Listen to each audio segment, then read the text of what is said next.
podcast is intended for mature audiences.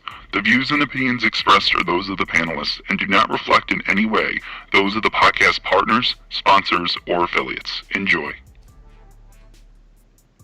Hi, this is Michael Buffer, and you're listening to the voice of the people. Let's get ready for Boxing Voice. Every day I'm hustling, hustling, hustling, hustling, hustling, hustling, hustling, hustling, hustling, hustling, hustling.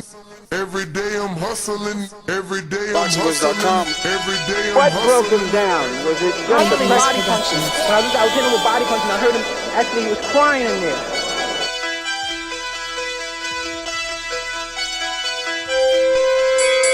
You're saying that Biggs was crying when you hit him? Yes. When did that happen? And perhaps the fourth round on. BoxingVoice.com. So that you knew you had him by that time. Absolutely, but I knew he was tough and they're taking those punches. Dillian Productions.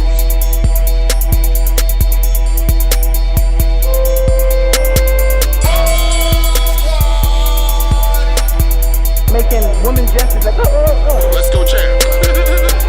It's the champ, Shannon the champ, with the fake champ, Vitaly Vladimir Klitschko. BoxingVoice.com. I'm a team like he's a C+ fighter. I'm gonna dominate, I'm a dog this fight. I'm talking about punishment. We're gonna punish you for 12 rounds. Either the referee says you had enough, or you can say you had enough, or you can stay your ass there all night until you ain't had enough. I feel I'm the best in the sport, and to be the best, you got to beat the best. And all I did was beat opponents. I worked my way from the bottom to the top. I won a title by beating top competition and top fighters. This guy was handsome, paper champion. Do you feel that you're the best super middleweight right now? 100%. Let's go, champ.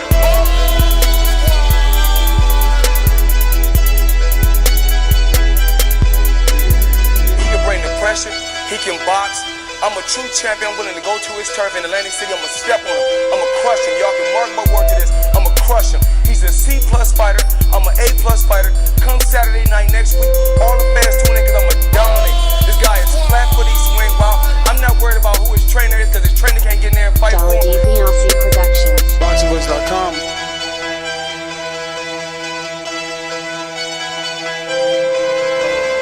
BoxingVoice.com.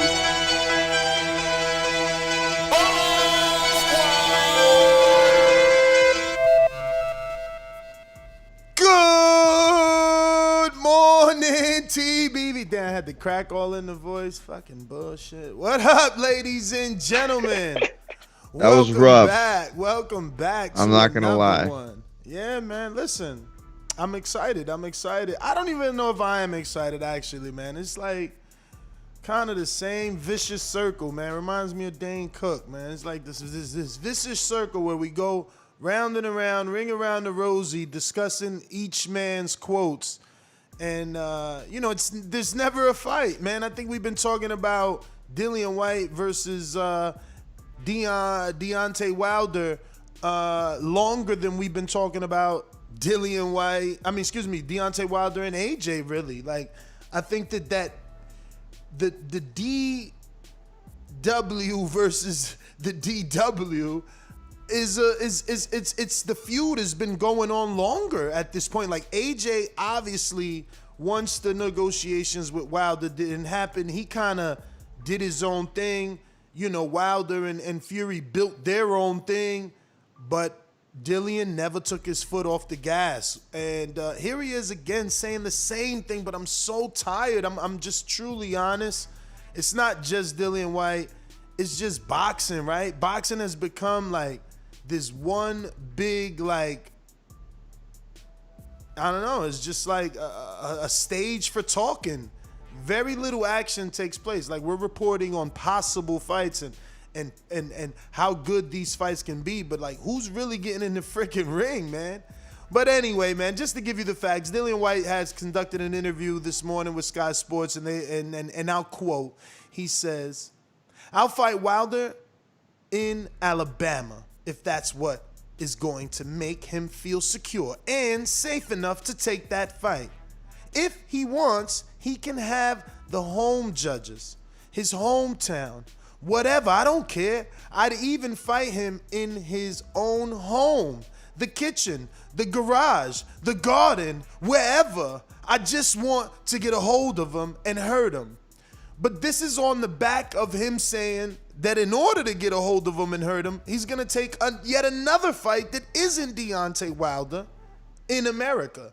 Now I get it, necessary evil. He's building up to it. He wants to build his I mean, we don't need that. We know who he is, and when he fights Wilder, the rest of the world will know who he is.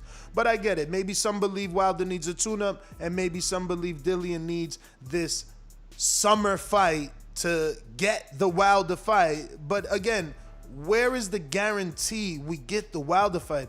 Because again, this just feels like more talk. Not just from him, though. I'm not putting the blame on Dillian or any one fighter.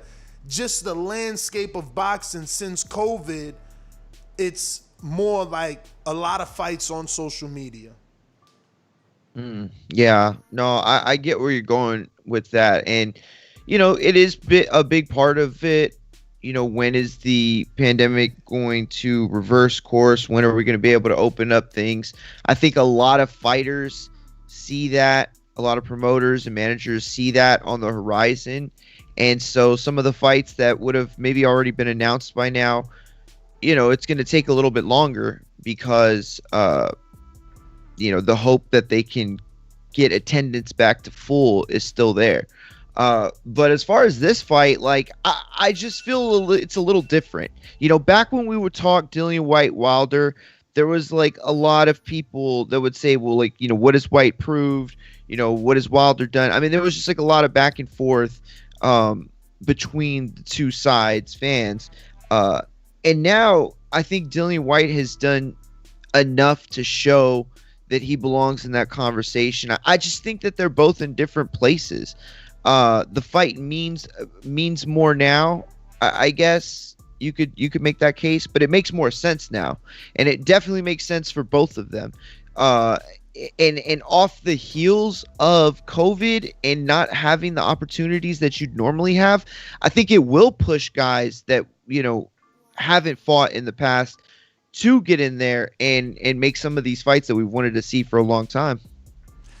I mean, I hope, man, because just been a lot of talking going on in boxing and very little boxing. Let's just be real. Like, Pacquiao's out for 2 years. Wilder's out for a year. Thurman's out for 2 years. I mean, Tank hasn't Damn, fought. dude. It's still crazy. Thurman's been out for 2 years. It's crazy. And Tank hasn't fought since what? Last October? When was his pay-per-view? His was October, yeah. Charlo's haven't fought since their pay-per-view, which was what, like fucking February? When was their shit? I don't even know. No, that was like July, was it? July? Right. So they're coming on. So they're coming on a year. Harrison has been out the ring 2 years, about to finally get a fight with a welterweight. Like, bro, boxing is Hergovich, his last fight was who? Eric Molina? Hunter. Charlo's was in September. I'm sorry. Charlo's was in September. All right. And we're now in fucking April. April, yeah. And what was that? That's the ninth month. So he's like 7 months out the ring, Yeah. About half a year, yep.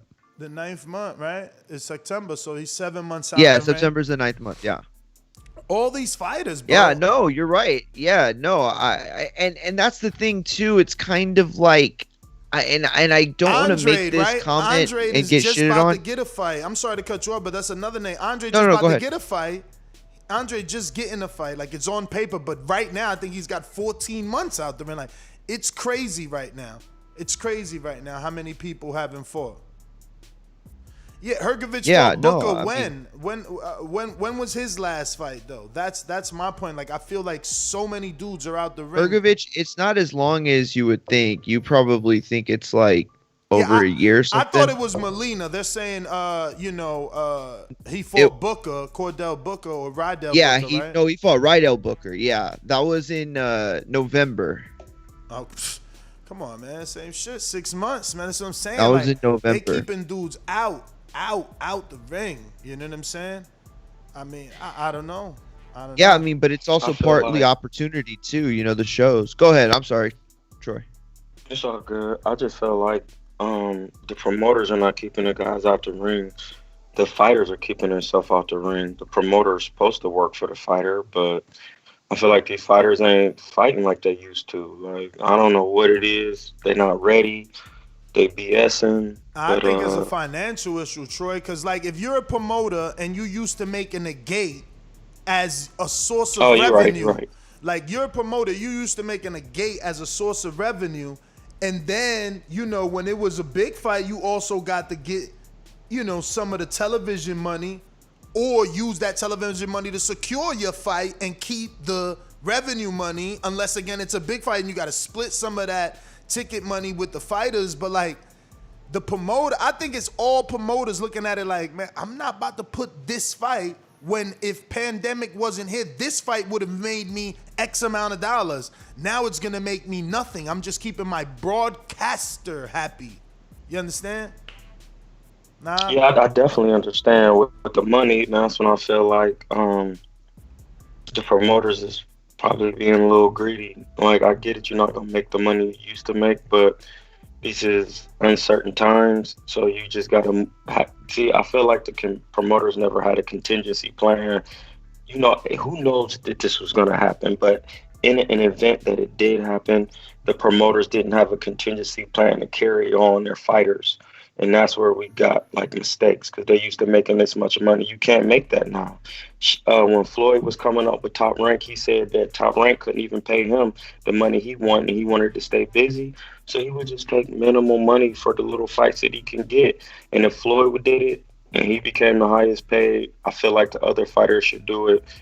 And when the pandemic is over, they'll be the freshest ones out there because they have gotten work. Like, a lot of these people are not fighting for what? Ain't even nothing open. What is you doing?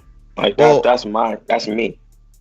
Well, the big problem is that boxing didn't have a contingency plan who does, right? Who does have a contingency plan? But you look at something like what the UFC did, right? They kept the doors open. They started Fight Island. They got creative with it. They did things that kept them afloat during the pandemic and kept people interested. Really and by the way, they made certain fights happen that would have that were big fights, pandemic or not, Was there really a fight in Fight Island? I thought that was all, like, did something happen? Was there really an island? Yeah. It was like a bubble, like it was like a fight. It was in the Dubai or somewhere like that, like. Okay, for UFC. Yeah. They had a Fight Island and everything. Like they went through with it. Oh, all right. I thought that was all. Oh man, you didn't even know they went through with it? Nah, because for a while it was Fight Island. No, I believe it. One man. Say what? Yeah. The only thing with the Fight Island, it's just one man controlling it. Everybody's under that umbrella, and with Top Rank, you got Bob. Exactly. With PBC, you got this guy. With PBC, you got an advisor, or you got a such advisors, and then all the men do their own thing. You got Golden Boy, and these guys, I feel like that's what I started out with. Greed can make you fall back. You know what I'm saying? Like, or greed and not knowing how to get it done. Dana White was willing to take a risk so he can keep his fighters busy and get paid, but that's under one umbrella. That's why boxing needs a national commission. That's just my. No, yeah, that's exactly what the point that I wanted to make was that it's easier for the UFC to do it because they're in that position where one person's at the helm and he has basically everybody relegated under one umbrella. And there's other, umbrellas. Bellator has some good fighters too. So, there's not any crossover in that arena as well. MMA is not perfect in that regard. But with boxing, it's like so much worse. And guys depend on all these shows to be able to get on. And that's why I feel like these guys are going to be so thirsty for opportunity, so hungry for fights, for the big fights. Like, all this downtime will, I hope, have sparked some like new fight, rejuvenated feeling, and make them feel like they did, before the millions, because before that they were fighting, 4, 5, 6 times a year. And that's probably too high at the highest level, but you get the point I'm trying to make. Yeah, no, definitely. I feel like even before the millions was given out, people was kind of like, I don't know, because this guy don't have this, and now that the pandemic is here, it's just more excuses not to just sit back and chill. Like, if people waiting for this to be over, you're gonna have to wait for a little bit. It's just a little bit going on. Every state is different, so I feel like they just gotta find the markets that's housing the people and get busy. So, how soon would you guys want to see this fight? Obviously, the timeline, according to Dillian Whyte, and if we're going to believe the timeline, he's looking to set up a summer showdown, right? Is that our title here? That is the title of the show, yeah. Okay, so actually, no, he wants to set up a showdown. Well, he wants to set up a summer date for a later showdown. Exactly. He's setting up an American debut to set up a later showdown with Deontay Wilder. In Deontay's garden. In the garden or the kitchen? He's so used to fighting in gardens. he still want to be fighting in gardens. Yo. We got Giovanni Mioletti on at 9:30 if he wakes up. I don't know what time zone he's on, but we are a East Coast breakfast show. And not everybody wakes up early, Not everyone is up early in Adam. But if he does join us, we will be talking to him and he'll be giving us a story. Hopefully we can talk to him because he's one of the very few people to get out of a Banner Promotions contract, and he just got out of that, and that's why I want to get him on because, he's been shelved. You ever heard of the name Chris Algieri? Same reasons. So, these stories like Willie Monroe and Giovanni Mioletti, they're interesting. And I want to know if there is any sort of correlation, any common denominator there, who's helping these guys get out of this particular contract that obviously was very difficult for Andre to get out of it. Demetrius Andre, by the way. Remember, that is the reason, or one of the reasons anyway, that his deal didn't go so well with the Charlos, right? So, yeah. But we do have a questions and answers topic post on YouTube, Patreon, where you can ask Mioletti a question. So, yeah, head on over to our Patreon page and drop him a question if you want to. And we're talking Dillian Whyte and Deontay Wilder, man, and the possibility of it. For me, I've kind of lost the energy that I used to have for this. When me and Wilder would communicate, I used to beg him to take this fight. I felt like that $8 million they was offering him for this fight, with his ability, at the time he was undefeated, I just felt like, man, that should be an easy win for you. That's $8 million on the table they're giving you, man. You know what I mean? I remember one time it was like $5 million for Derek Chisora, who we all just seen fucking Usyk beat, right? And that's what again, it was tongue in cheek, right? Eddie could have been fronting. There was never any contract signed, but he did say like, "Oh, I'll do a 2-fight deal. We'll give him Chisora for $5 million, and then give him White for $8 million." And I get Wilder's point back then. It's like, yo, you're not even my promoter. I'm not following your blueprint or the road you're trying to set before me because I want Joshua, and you talking about Derek Chisora and Dillian Whyte. But I wonder what would have happened had he followed that route and beat those guys on like UK soil. Like, where would we have been right now? What would his fan base be like right now? Would he still be receiving? It's a good question. Would he still be receiving so much hatred, or does he would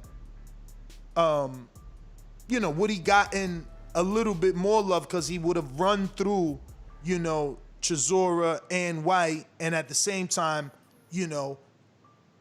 more people probably would have remembered the Bellew, wanted to smoke, then met him in person, was like, no, you too big. You know what I'm saying? So it would have been 3 Brits in a row. then the one loss to the UK Tyson Fury. I just wonder if that energy from UK fight fans would have been different today. I could definitely see it being the case. So yeah, man. I mean, again, with all that money out there, I just don't know when this fight was gonna happen, because $8 million back then, seemed fair. Even though now we got guys like Charlo turning down $7 million. But we got a few super chats. Eric Cruz coming in, he says, this is why we are getting more exhibition fights, because the promoters are getting in the way of the fights we really want to see. Shout out Mike Tyson that said when he's dead and gone, he wants to remove the word promoter from boxing and have fighters be fighters, promote themselves, and use a lawyer. Shout out to MRJ, Marcus Robert Johnson, who arguably can be our main event in Wisconsin, Watertown, hometown favorite. Over 70 amateur fights, 3-0 in street beefs, only one draw, and we all know it wasn't a draw. Go watch it yourself.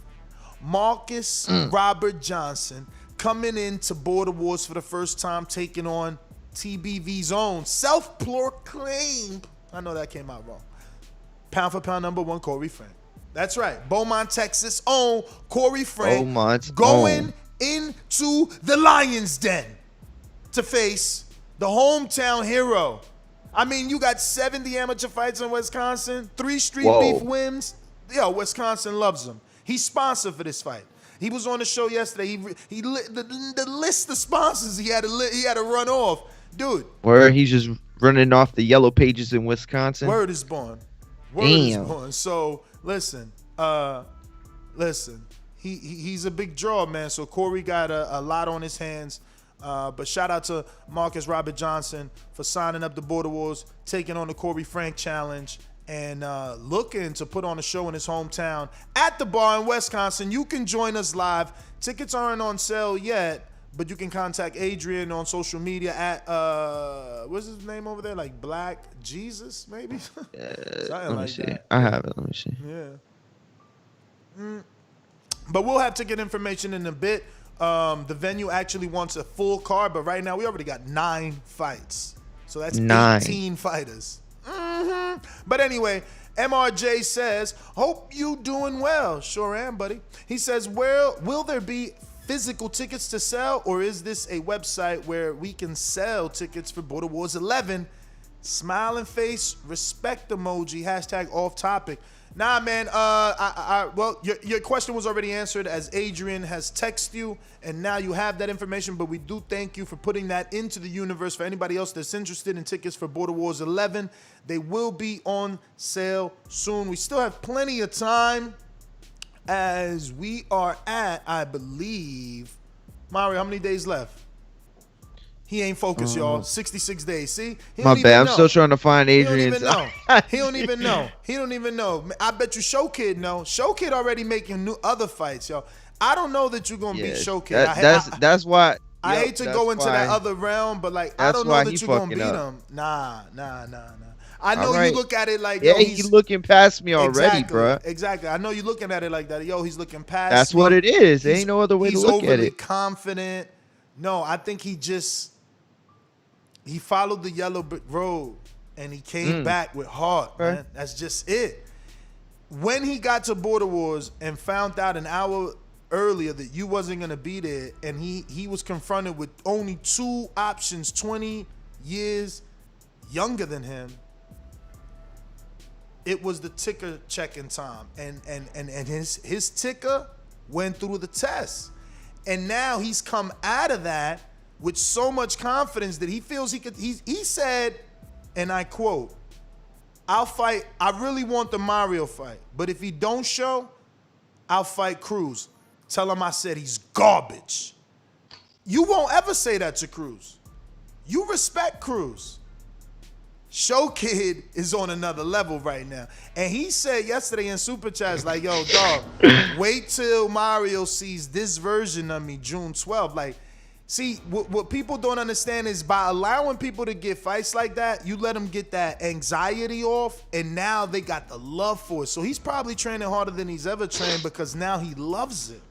And he's seen what he can do. And he probably kicking himself like, damn, I could have done better had I done better. And now he's doing better. And Mario has always loved it, though. He ain't never just started loving it. Yeah, but Mario from has the already loved it. But from the outside, man, it's got to be on the inside. And I don't mean it's got to be on the inside. He got to love it in the inside of the ring. That's a different thing, man. That ain't for everybody, man. Climbing through them ropes is like my man MRJ said. Only 1% of the people climb through them ropes, man. 99% got something to say. Listen, I'll be climbing through them ropes. You gonna be climbing through them ropes anytime soon? Call you, my mic disconnected. Ha! Oh, man. But, yo, I can't climb through and be a promoter, man. I got to make you great. I got to build you up. This is true. There you go. This is true. It is a full-time job. I got to make you great, man. I need to be your Eddie Oh, you Hearn just have to the your cameras Dillian ready. Whyte. You have the cameras ready. You make sure the chairs are set up. I'll do the rest. I'm trying to be your Eddie Hearn, man. To your Eddie Hearn to your Dillian Whyte, man. And that's what we talking about, Dillian Whyte. We'll go get the rose bushes ready. And I think that's the biggest thing. Like, we are all wondering, will we ever get this fight? Is this up there with like Crawford Earl, Gamboa, Lopez? Like, you think this ends up being one of those fights we don't get? I'll start with the panel. Please, in the comment section, just let me know. Yes, I don't think we get it. No, we will get it. Because, I mean, I feel like this has just been like 4 years of buildup. Like, how much more do they need? Why is no one sending offers? Like, we've been talking about Dillian Whyte versus Deontay Wilder for so long that I think it's built itself at this point. Like, I've been wanting it. I'm on record. I've gone to Alabama to interview him, begging for this fight. So, like, what are they waiting for truly? Is this one of those that we just might not get?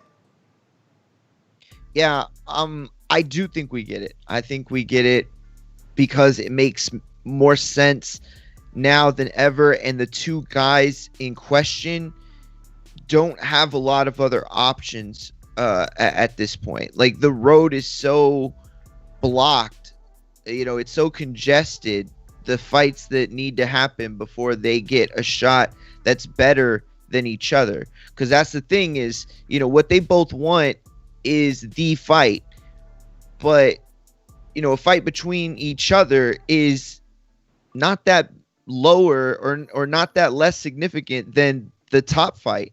So I do think it happens. I don't think this becomes a Crawford Spence. I think that was like a really bad situation, like really bad luck that turned into something completely different. This is something else. And these guys, I think, both want to be great enough that they make it happen. I don't know, man. Who's to say that Wilder's over, the Eddie Hearn saying, go promote yourself, or who are you? Like, who, he's a very prideful person, man. So who's to say that he's done with that? And not only that, who's to say he values a fight with Dillian Whyte, right? Like, in his eyes, Dillian was always behind him, and he always wanted the, but I think that's the point, though, Ness. That's the point, is that Dillian's behind him in his mind. So Dillian was never that guy. But regardless of what he thinks about Dillian's skills, he can't argue that the fight means more today. After beating Povetkin, being in the situation that he's in, a win over Dillian Whyte means more on your resume now than it did back then. Yeah, but that's the thing. I'm just trying to say, I feel like Wilder believes, okay, I lost to Fury, but then I want AJ. Like, I only want AJ Fury. Like, I just don't believe that he believes that Dillian is on the level with them. Sure, and I believe that he can't believe that he can sit out the next 3 years without a fight. He's got to fight someone else. And if it's not going to be one of those two, Dillian Whyte represents the next biggest win in the heavyweight division. I agree with you, but who's to say that he gives Dillian that shot, right? Because in his mind, he's like, you need to come to America. I'm already in America. You want to make a splash here. You can do that with me. I'm a pay-per-view draw here. So it's like he could fight Brazil too, Negron, Charles Martin, Gerald Washington too, Andy Ruiz, and then like, because really Wilder needs 1, maybe 2 fights, and then people are saying, oh, he's back, he can beat so and so. Like if he can show that is what I'm saying. So it's like, does he give that opportunity? Because at the end of the day, it's an opportunity. It would be Dillian's biggest fight. It would be Dillian. It's not any hate on that. Like Dillian hasn't fought a bigger fight. No, I don't think anybody would argue that. You know? I mean, obviously they could say, well, AJ, right? But AJ back then isn't AJ right now. Exactly. Yep. Exactly. That's like saying, Shane Mosley got in there with the Canelo of today. Like, no, he didn't. Exactly. But yeah, no, I get where you're going with that. I do. As far as whether Deontay's, you didn't use the word forgive, but kind of let bygones be bygones with Eddie. I think that's the other part of this with the pandemic, that it's caused so much issues and it's been a real problem for people to get back to their lives and do the things that they know how to do. I think that Wilder wouldn't let that get in the way of business, not now, and that's a big business fight, so even if he doesn't forgive Eddie, which is probably the not the right word to use, but even if it's still an issue, I don't think it's a big enough issue that he would allow all that money to just walk out the door. Because I'm telling you, but if done right, if promoted right, that's a huge fight. But he's done it in the past. An $8 million guarantee is almost half of the first offer, or more than half of the first offer for AJ, and he turned it down. But not after a pandemic has forced his hand to keep him out. Yeah, but I don't know what you mean by that. Like, the pandemic hit in March, and he came off of the most successful pay-per-view of his life in February. I'm not saying that he's hurting for money. I'm saying more like, he hasn't been able to fight. He hasn't been able to secure, a big-time purse and a big-time, check in this economy. Like, it just hasn't happened, and his ability to do it next will come probably to almost 2 years after the last time he did it, meaning that we won't see that until either very late this year or early next year. So I don't know. I mean, you're right. At the end of the day, you're right. He's got the money. He doesn't need it. I mean, I don't think that he's like, oh, the pandemic happened. Yeah, now I'll make White an option. No, it's more like, yo, I'm over this. That kind of sounds stupid. I'm over this. Fuck it. Let me just fight this dude. I wanna shut him up. Let me, that's the attitude. I don't think the attitude's gonna be like, oh shit, a pandemic. Let me just take this check. But Martin Maloney says, in pounds, 5 of them, if White fought Andy Ruiz and win, I guess he meant to say, if White fought Andy Ruiz and beat him, would that put White ahead of Wilder? I would say, yeah. Wait, if he said if White fought Andy Ruiz and beat him? Yeah. Would that put him ahead of Wilder? Of course. Wilder hasn't done anything after the loss. Like, anybody, I think it has to. Yeah, anybody that's active and winning, how don't you climb the rankings? Like, you got to climb the rankings. You know what I'm saying? I mean, arguably, technically speaking, there's an argument that White is ahead of Wilder right now because of the interim title. If Wilder isn't granted his rematch, he's only number 1, which means White is above him. Wilder is in that champion phantom zone, right? Where it's like he was champ and he deserves the championship rematch. Yeah. So he's not necessarily under the interim until that rematch is, proven to be disappeared. Then he falls out of that realm. You know what I'm saying? And I didn't even think of it that way. I thought of it in the whole, like, where they rank, like where do most people see them type of thing. Like, does he leap them that way? You know, that's how I looked at it. Like right now, I would have to hold Wilder in a, you know, better standing or more higher rank based on what he has accomplished versus White. That said, you know, a win over a guy that beat Joshua, you know, that counts for a lot. We got Show Kid with the super chat that says, I hope Wilder knocks out White. Only UK fighter I support is the British Bulldog. What's good, Mario? Shout out to Erica, my new friend. Who's Erica? Damn. He's talking about Eric Cruz. Oh, shit. Erica. You get it? Yeah, man. My bad. You was like... I thought you were like really didn't get that. No, I didn't get it until you put it together. Oh, okay. I had no clue. I thought that was like a shot at you. Like he went on your Facebook and found someone in your family named Erica. I don't know. You know, this dude is playing mind games with you. Who knows what he's doing? Huh? And you're just giving him ammo there. No, I'm playing. He's like, I wasn't going to do that until Ness said it. Yeah, I mean, I don't know. He just came out of nowhere with that Erica. I'm like, what? Erica? But, yeah, man, I don't know. He says he hopes Wilder knocks him out. So I guess you don't support anybody because he only supports the British Bulldog. I haven't heard that since wrestling days in the back in the day. You know what I mean? Like, back in the back. Yo, him and Bret Hart, SummerSlam 92. Crazy. Like, listen, all-time real quick, great. man. Yesterday, Adrian Clark, a good friend of ours, aired his 7-part series, and the first episode aired yesterday on the Protect Yourself at All Times YouTube channel right here at youtube.com /Protect Yourself at All Times, common spelt. And the episode is only 3 minutes and 36 seconds. So go ahead and check it out. It's super informational for anybody. I probably made that up. Super informative for anyone that is in the boxing business, wants to get in the boxing business. If you're training an amateur, if you have a son that has, you know, aspirations, you want to be ahead of the curve. This is a 7-part series that's created by a former boxing manager, a former television executive, and a 5-time author. Listen, it's free information at that. Head on over to Protect Yourself at All Times YouTube channel right here at youtube.com /Protect Yourself at All Times.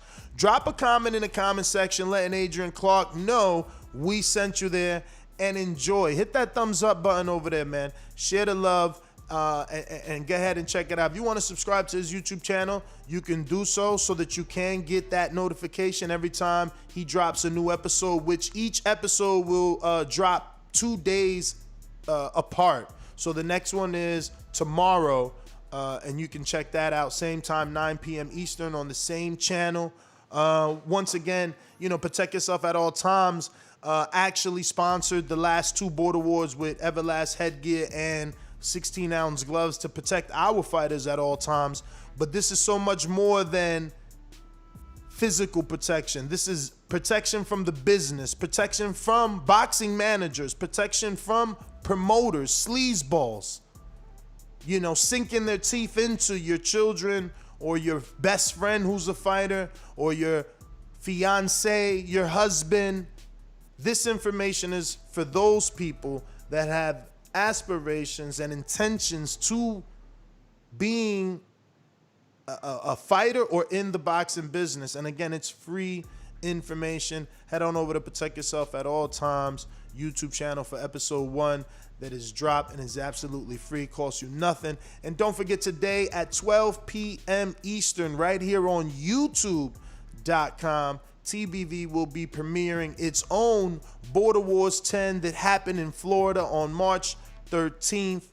It was live on the BPE app. You can still see it on the BPE app. We implore you to download the BPE app because June 12th, Wisconsin, Watertown Border Wars will be live streamed there and for playback. We are releasing as a premiere Border Wars 10 so you can see what it is that BPE and the network and their production company did for Border Wars and how they leveled us up.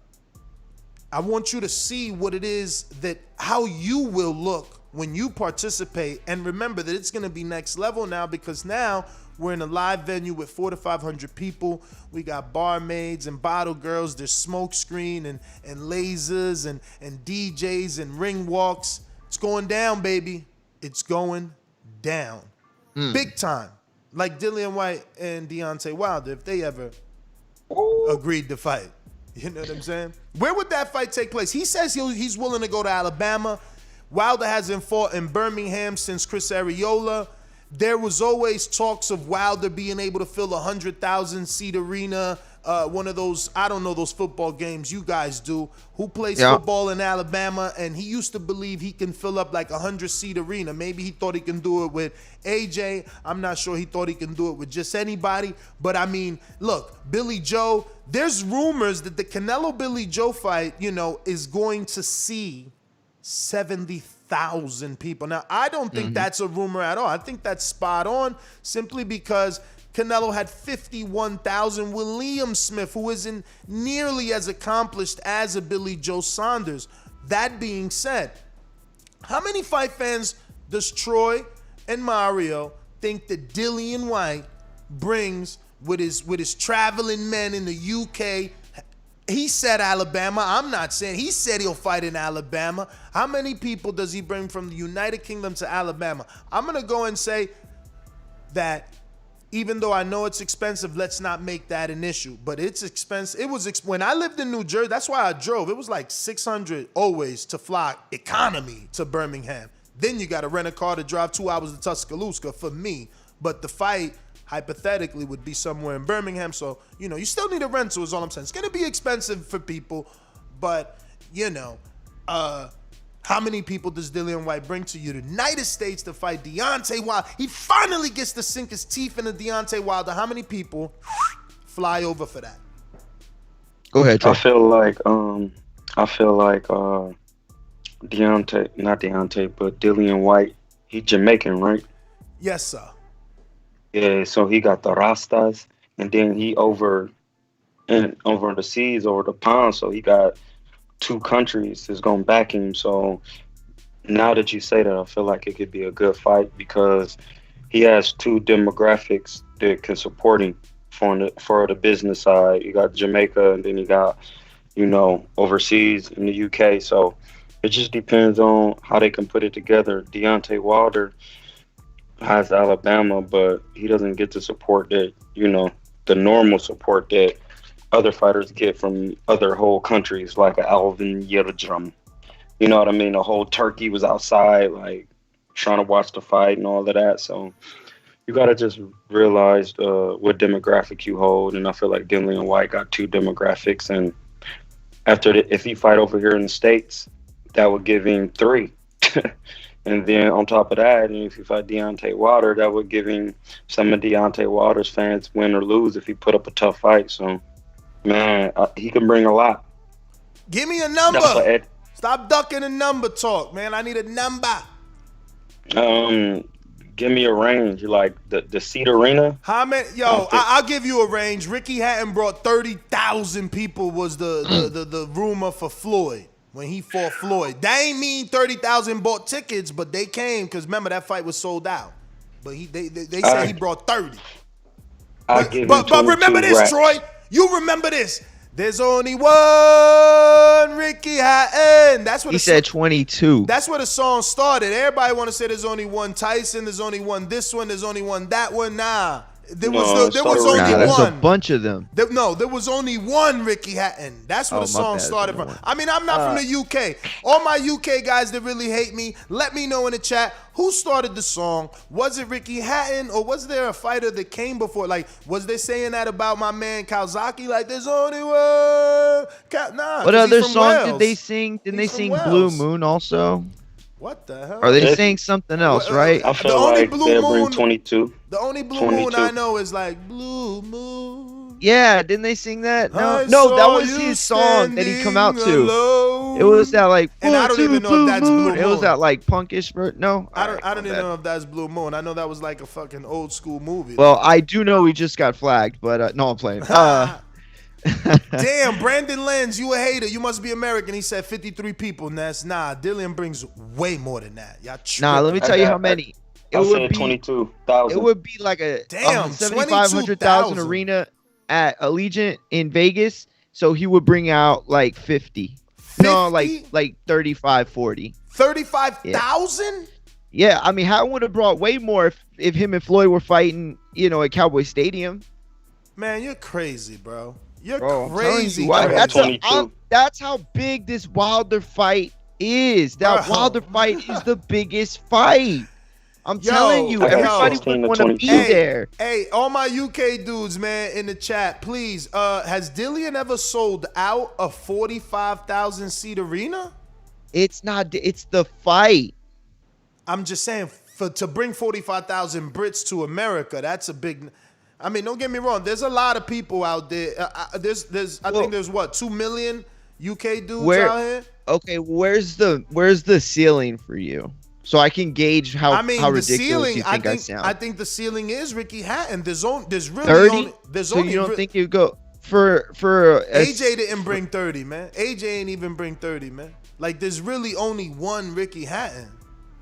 Yeah, Tyson true. didn't bring and 30. And that wasn't like everybody that went to the fight. Like people saw it closed circuit. Yeah, people were stuff, just in Vegas to be like, he brought a mob of people just to be there. Oh, I remember that was one of the things that I always wanted before he retired. I wanted to see Ricky Hatton fight, just because I wanted to experience that's like college football, bowl game, March Madness style crazy. You know what I mean? So.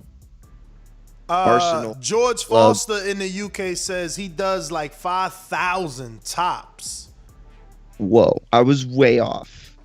Yo, all right, we'll see. Zooktown. Listen, we'll see, y'all. Because that's the thing is, y'all talking about Dillian Whyte, yo, right? Like, Zooktown. who's gonna go to his party? We're not talking about who's going to his birthday party. We're talking about who wants to go see him fight Deontay Wilder. That's different. No, I believe you're right in that aspect, that the dynamic of them two will cause the combustion needed to sell tickets and make people come out. I think that's what we are underselling. Like, once this fight gets made, how many people gonna be like, oh shit, I gotta be there. I just don't know that White can do that many. I think, yes, the fight does well universally, but it's not gonna be White bringing fucking 45,000. That's a lot, man.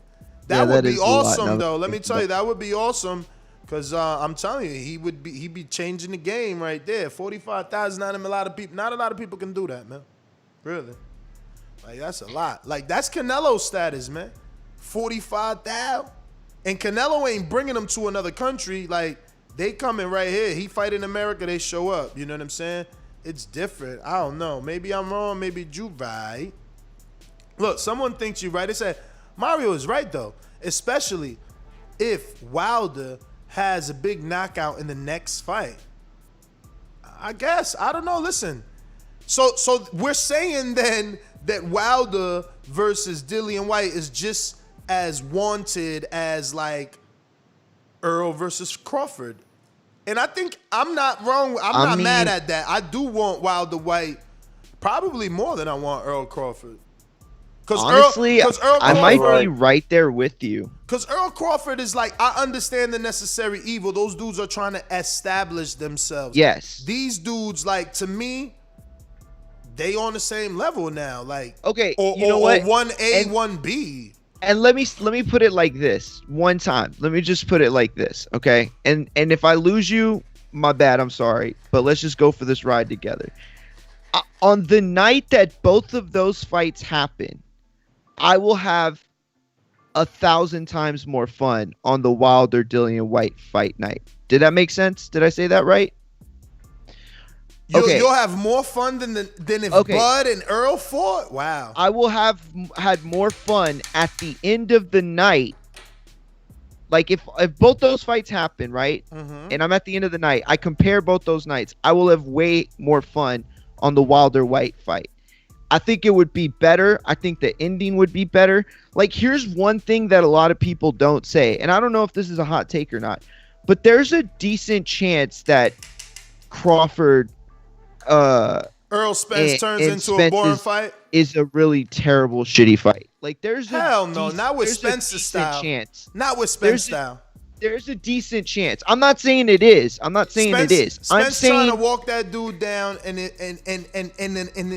in attempt of that will be where Crawford should show his skill. If he can't, no, and I'm not saying that doesn't happen. What I'm saying is that it could be not as competitive. It could be not as action packed. Like, I get you anyway. The amount of hype is already, it's in a bad place. No, you know what I mean? I get you, though. The probability of Wilder White ending in a fantastic fashion is higher than fucking Earl and Crawford. That's obvious. Like, even though Crawford brings a lot to the table because he's like on a 9-fight knockout streak, so you want to believe he has the power to keep it going. But then again, it's like, yo, you've been knocking those dudes out, and now you're going to say you're going to knock this dude out. So that probability drops.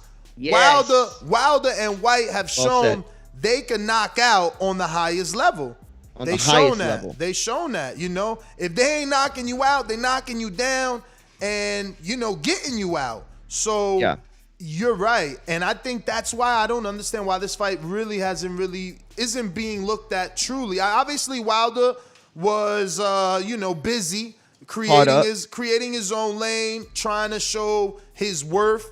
He ended up getting into, a trilogy with Fury. But if that third fight isn't going to happen, I love this fight.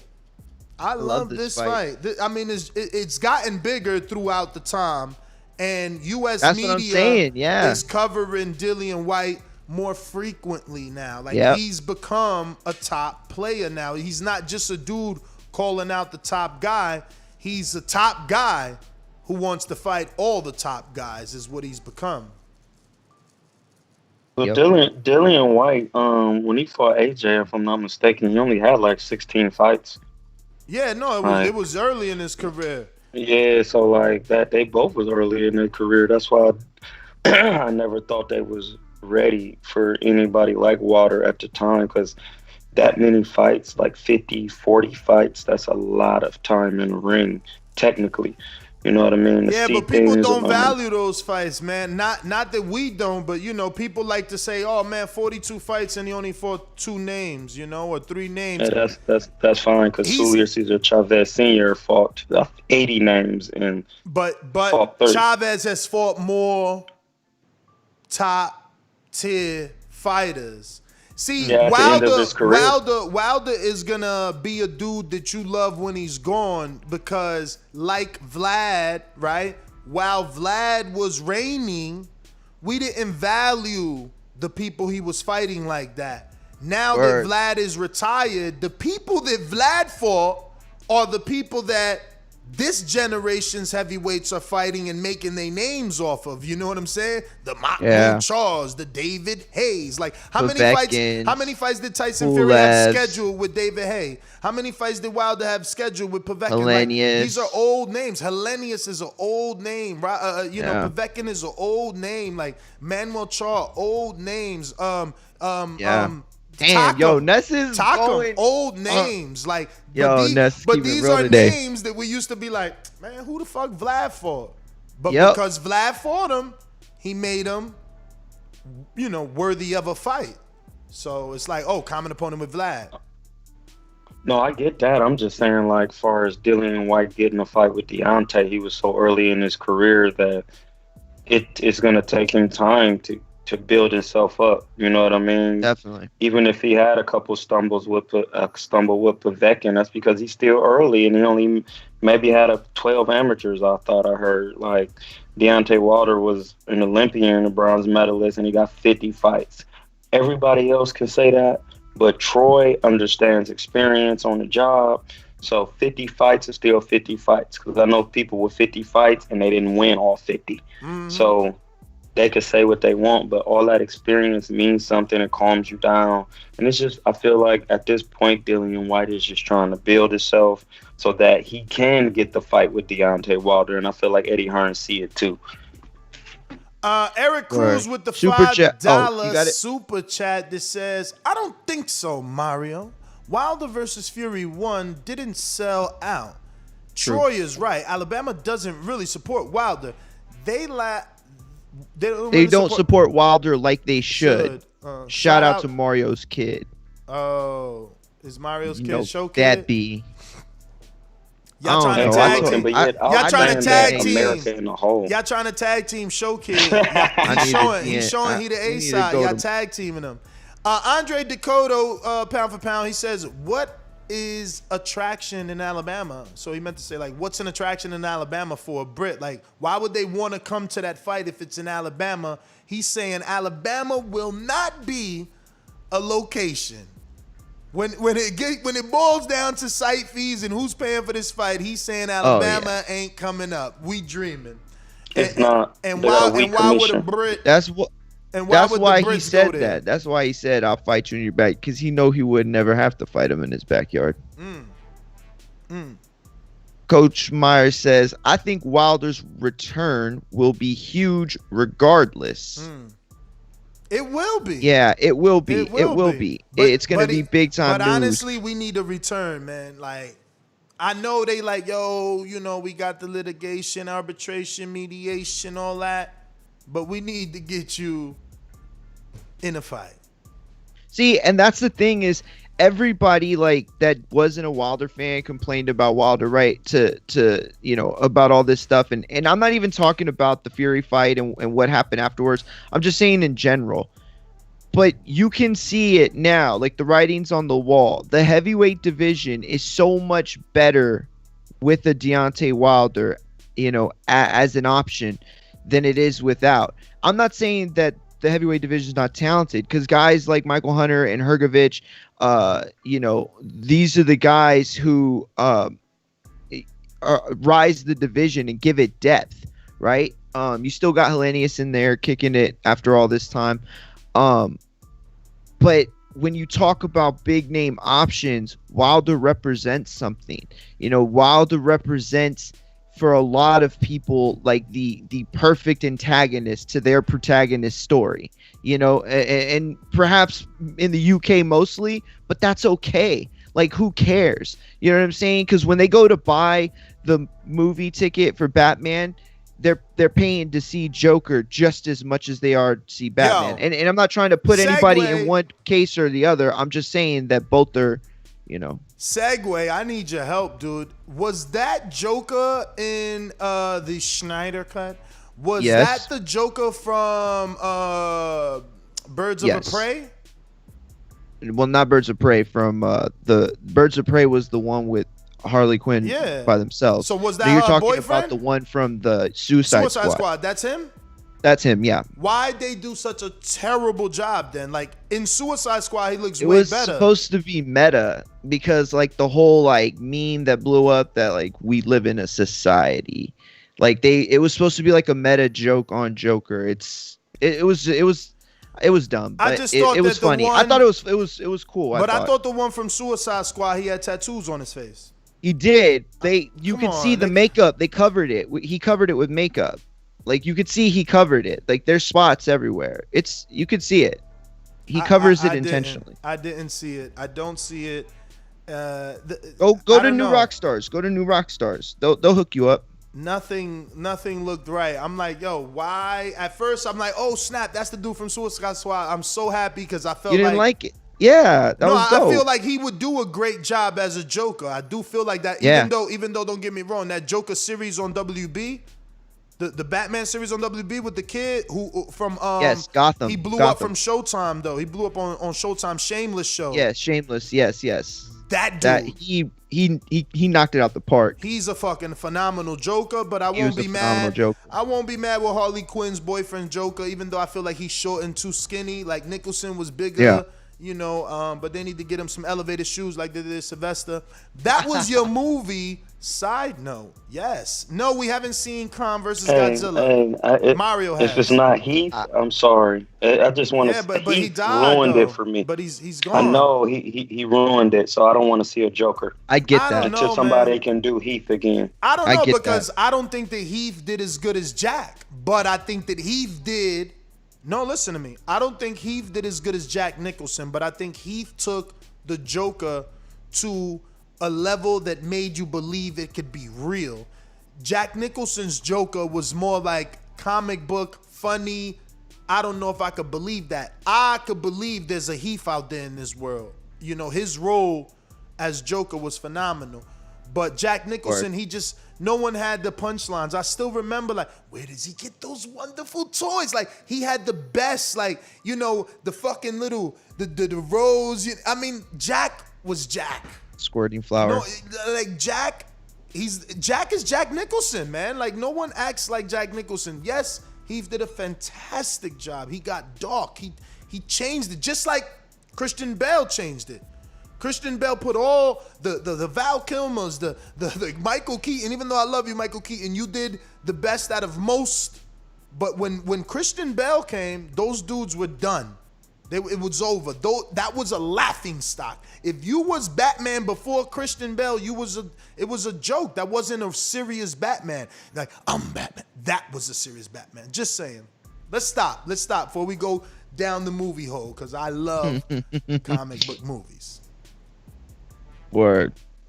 But yeah, man, we're talking Wilder and Dillian Whyte. Will it ever happen? And we're talking Andre Dakota's recent super chat that says Wilder versus Whyte at the Barclays Center, Brooklyn, has the largest Jamaican community in the States, plus nonstop UK to NYC for the Brits. Yes, it's closer to New York. Yes, that is definitely a way that they can make that work.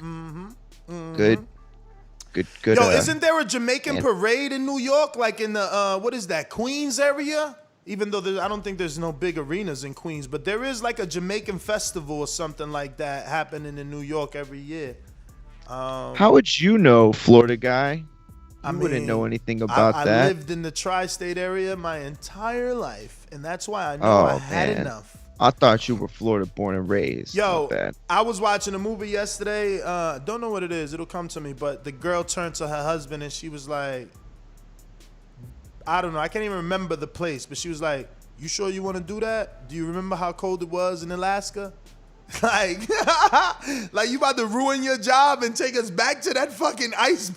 Yo, and I just laugh because that's how I feel about New Jersey. You know what I'm saying? I'm so happy to escape the fucking...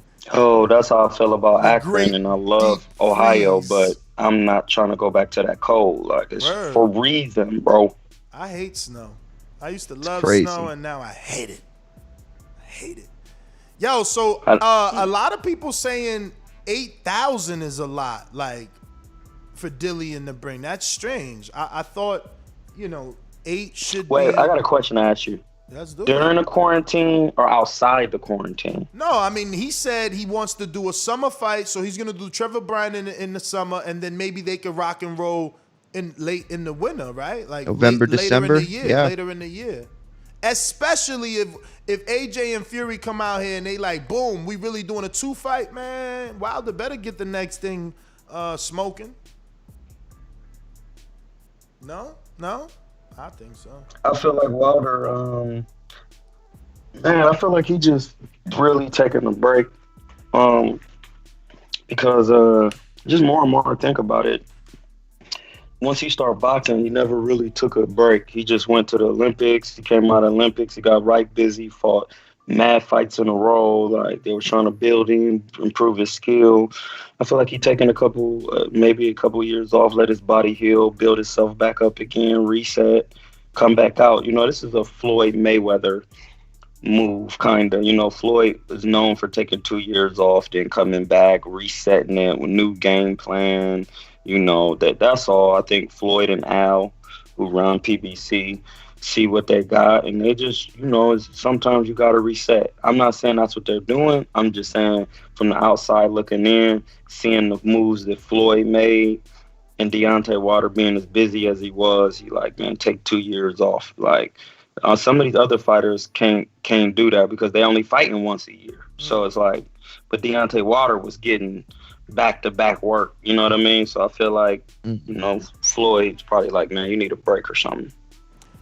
Rob has a good point. He says a lot of people, I'm at him putting words in his mouth and maybe misinterpreting his text, but I'm feeling like he's saying a lot of people saying White gonna do big numbers. How many people came out for that Malcolm Tan fight? Because this will be his second American debut, not really his debut. That's true.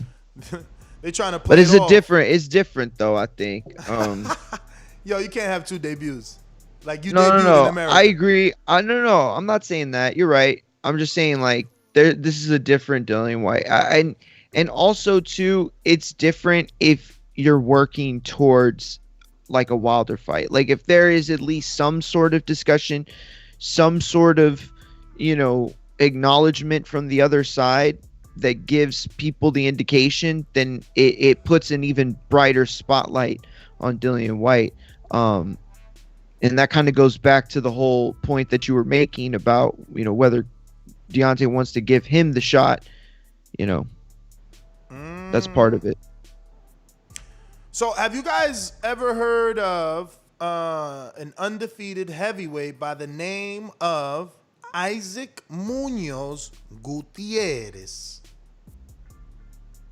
I feel like that's like a name we just saw fight in like a bubble fight recently, but no, I don't think so. Well, he's a Mexican heavyweight, 27 years old, and he's from, I don't even know. I'm Spanish, but this is Mexican Spanish, so we'll see what Jeffrey says in his English.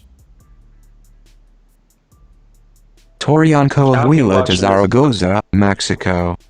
Torion Coahuila de Zaragoza, Mexico. Never heard of it.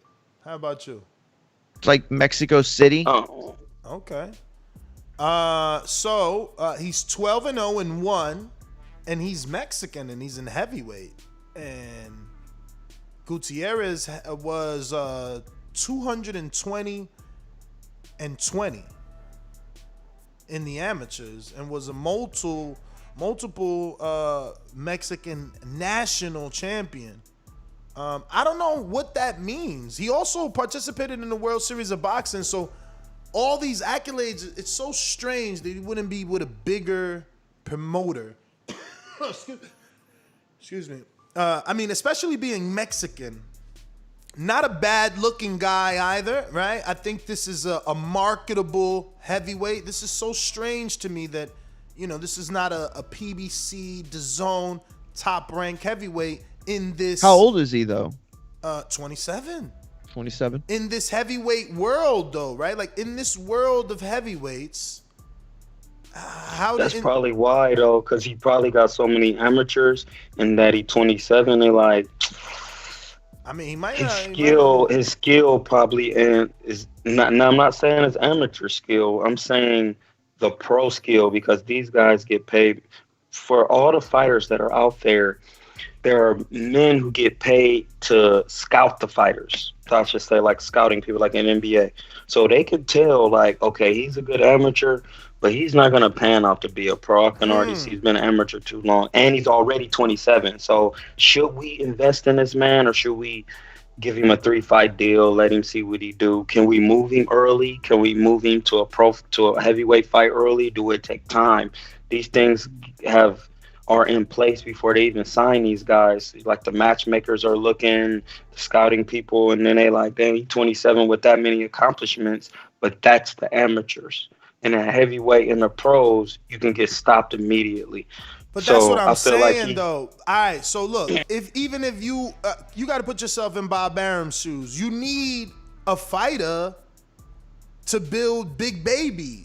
So why not give him an undefeated Mexican that you can put versus the black fighter on, a smaller version on an Oscar Valdez card on a September or a May. You understand what I'm saying? Like, these guys are still usable. Like, there's not, you don't just sign A-sides or you'll never be in business. Because then you got to always get the services of the B-side from someone else. You got to sign A and B-sides. Got to. And that's what I'm saying. All his accolades, you couldn't sign him as a B-side. Exactly. He has way That's too what I was many thinking. accolades. Yeah, but you don't. So like that's what I'm saying. But you don't, my brother. What you do is you say, listen. Oh, I see what you're saying. Sign 2 A-sides and match the 2 A-sides, but that's what I'm saying. Listen, they both undefeated, right? So let's say Top Rank says, yo, you know what? Ness is right. Get the paperwork on that Gutierrez kid, and we're gonna put him in there with eBay. We already know eBay, and now it's a common opponent with Jared Anderson. You know what I'm saying? So now he goes through eBay. Oh shit, he looks all right. You know, do they believe in Guido Villanella and give the Mexican undefeated dude the Guido who looked bad versus eBay? Or do they say, yo, he looked bad versus eBay. Now the Mexican beat eBay, Jared beat eBay. Fuck it, serve Guido to the Mexican so we could do we could do Jared versus the Mexican. You understand what I'm saying? Like, I don't know. They need some heavyweights. No, They just put fucking Rydell Booker in. Like, come on, man. Like, yeah, with her. This dude physically looks better. I'm trying to find an Instagram for him, but it's difficult. Well, I get what you're saying. Go ahead, Troy. Go ahead. Oh, I'm sorry, Mario. I get what you're saying, good. Mr. Ness, Mr. Nestor, Mr. Gibbs. Yes. But what I'm saying is that people who are looking at this actual heavyweight, I'm just hypothetically saying they probably say like, well, all the credentials he got, we're gonna build him up, but dude, his talent level might not be up to the credentials. So even if we building, we will waste a lot of money letting Jared stop him.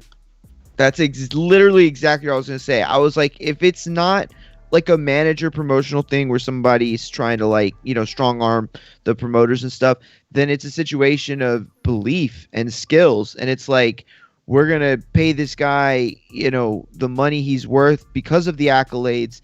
Found them. Only to get him to be fed to the wolves. It's like, we know his skill is limited. He might not even get to the point where we get to feed him. So, I mean, dude. And I'm just saying that. Dude got 500 followers. He need our help bad. Help. What's his IG? My man, I mean, that's the first problem right there. His IG. Let's make sure this one is still active. Okay, it's really not. November 2020 is the last time he posted on this shit. But this is this looks like the real one. And it's Drago Box. So he's definitely Drago influenced. His shirt says Drago. He's the Mexican Russian, I believe. Oh, okay, I see it. I see it here. Here we go. No, dude, it's only time to tell. Let's see how he look on the pads, though. Ooh, nice left hook, though. Oh, okay. Definitely. Okay, definitely a nice left hook. Yo, why does it look slow and then get fast, right? What the fuck? It's called switching up your speeds. That's why, like he throwing something out there to leave you sleep, and then he explode on the hook. That's why Amir it's just one hook. It's just one hook. But I mean, what's his height on BoxRec though? Is he big? Jordan Carter, you better turn pro, man. Talking all tough, man. Go turn pro so we can see who gonna sign you and talk about you. You dudes got it like, my man got, got like 20 nationals, man. He got like 20 Mexican nationals, 220 amateur fights. You gonna have to show and prove, man. Let my man do him and you do Jew until we see what you can do. So Boxer they don't have his height anywhere. And his knockout percent is 76, man. I mean, everybody he's fought is in Mexico, so he's out here with Chris Lovejoy. But he's from Mexico, right? So that he's supposed to did that. But I don't know. Let's see what Drago does, man. Let's see what Drago does. He's got 33 rounds. The only thing that's weird is that he debuted in 2011. But then he fought twice. In September he fought twice, 2011, and then didn't fight again till 2016. Maybe jail. So there's got to be a story there. Yeah, it's got to be something. 11 to 16. I mean, he could have been in a bad contract. That's like 5 years. Could have been a bad area too.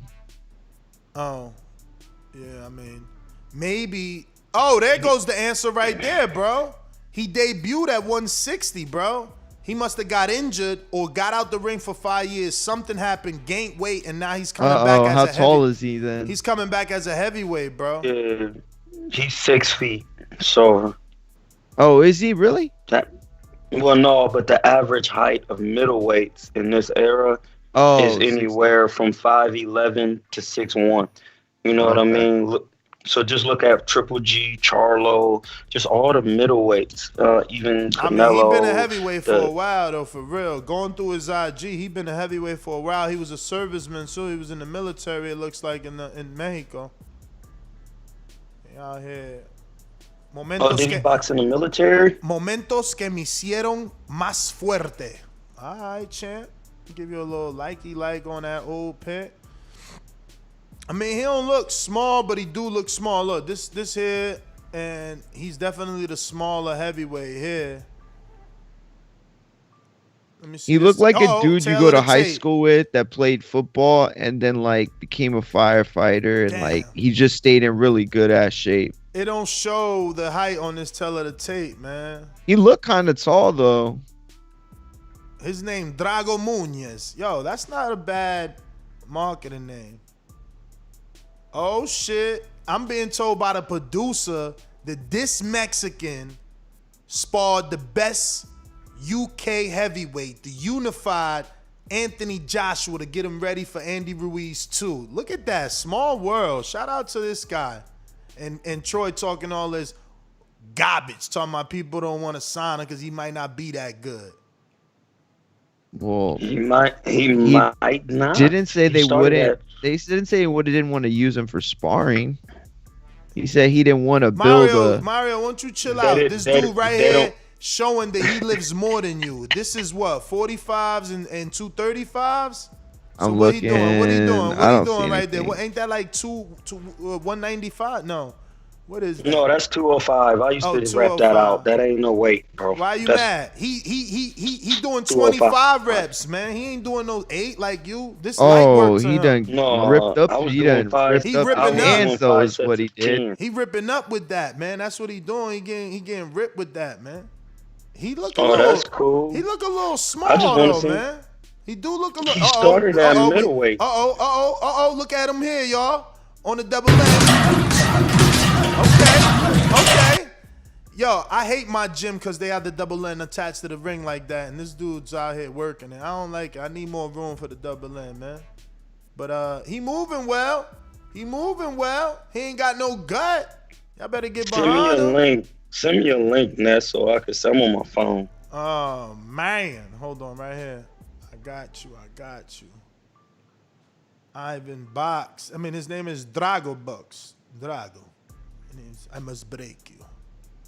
Damn, that's pretty cool. He was in there with. Why he ain't got no picture of that, man? He kept it on a hush hush.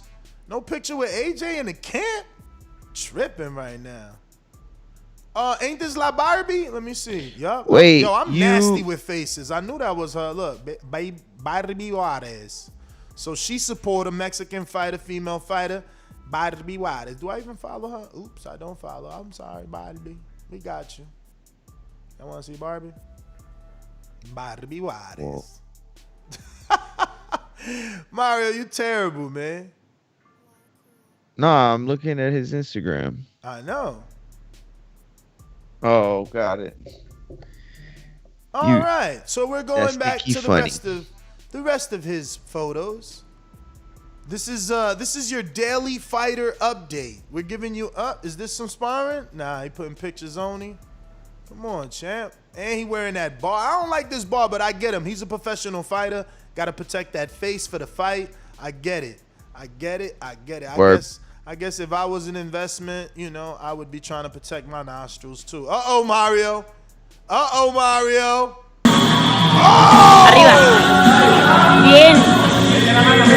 Mario, you don't be doing that. You watching by yourself, You champ. don't be doing that, Mario. You about to get it right now. Ooh! No, he's powerful. Hey, I just seen dude. He's Dude powerful. is probably like 5'11" and a half. You a hater, man. I swear. You got I'm something not. I'm against just Mexican keeping it heavyweights. 100. Like, dude's short for real. You He got needs something to be a against Mexican middleweight. heavyweights, man. This dude about to get signed by Yeah, it Matchroom. said he inactive. Yeah. Yeah, I like Andy Ruiz. but dude is short. He need to be a middleweight. He's small. Joshua some tail end work. He's very little. Yo, so you got to this point yet, Mario, where he do what you do? Where he does the power clean. Yeah, look how easy. He ain't even struggle with that, man. Oh, he's turned into a snatch. I don't really even know what he's doing. He created his own shit. I know he's Olympic lifting, but I don't. Jab, I've never done fellas. that. Ow! Okay. I thought he was. See, I didn't click the video. I thought he was deadlifting, and Troy was saying like, yeah, that's not a lot of weight to deadlift at all. Nah, he got a machine gun on that man. jab. I'm ready to see this dude fight. That jab is nice. Wait, clean and jerk is Nice I can't remember. Damn. He was deadlifting. He was cleaning and jerking 205. I can't tell. Those are bumper plates. They're definitely 45. Oh yeah, I see. Man, he was benching 205. Man, stop hating. He was benching 205. I heard that hook. You heard that hook? Let me see. Clean 205. Yo, there was like a bunch of Look. Check the hook. Yo. I think I just figured out why my. Never mind. Whoa. Oh, you saying he hurt himself in that deadlift? No. I'm saying. You figured out why he been sitting out? Why he been sitting out? Why he might have been sitting out? Damn! Did you see the Canelo left hook? Look at the Canelo left hook. Wow. I like it. I'm ready. And my man practicing MMA and boxing. Uppies. Oh shit, Mario. Step your game up. Holy smokes. No, but I was saying like everybody. Keep watching, Mario. Woo! Yo, he just shitted on your whole record, man. He got 5 plates on each side, man. Deadlifting. What you know about that, man? Are you like on his like OnlyFans Instagram? Because I don't see any of these things you're talking about. Just keep watching the screen. It's there. Got like 22 pictures on his IG, and you're like, bro, you don't know how to search IG. Let's see his triceps. Let's see what's going on here. You're probably right. Let's see what's going on here. He doing some. Oh, this band work. This ain't even cables. This band work. I see what you're at. He's staying loose. He's staying loose. He know what he doing. He's staying loose. Oh, now he decent, huh, Jordan? You ain't want to super chat that. Changed your mind real quick, huh? Better be careful. Man. This dude out here working, man. Damn, he ain't got no iPhone. Yo, but everybody in why is there? He dropped 5 points on the popularity in this camp scale. Yoked up though, Ness. Huh? Why is everybody in this camp all yoked up? I don't know. They got the swollest mitt holders you've ever seen in your life. Stay on the juice. Yo, that's not true. Keith Trimble, who's the trainer of Algeria, used to be the trainer of Algeria and the trainer of Adam Kovnacki now. He mad rip. I'll pull him up right now. That trainer rippity rip. You know who else? Yo, his whole IG you know who else rip? is rippity, bro. You know who else gym. rip? You know who else rip? Dominic Ingle rippity rip. Hey yo, what the hell? Was he fighting Adam Kovnacki and shit? Yo, let me find out he fought Adam in like the World Boxing Super Series. Why does look like Adam right here, y'all?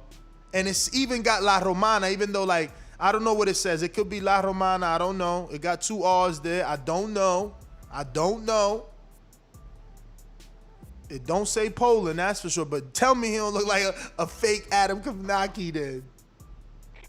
Hey, I'm not saying dude doesn't have a skill. I'm just saying like for his size as a heavyweight, ain't nobody trying to build him up to do a head because he's small for real.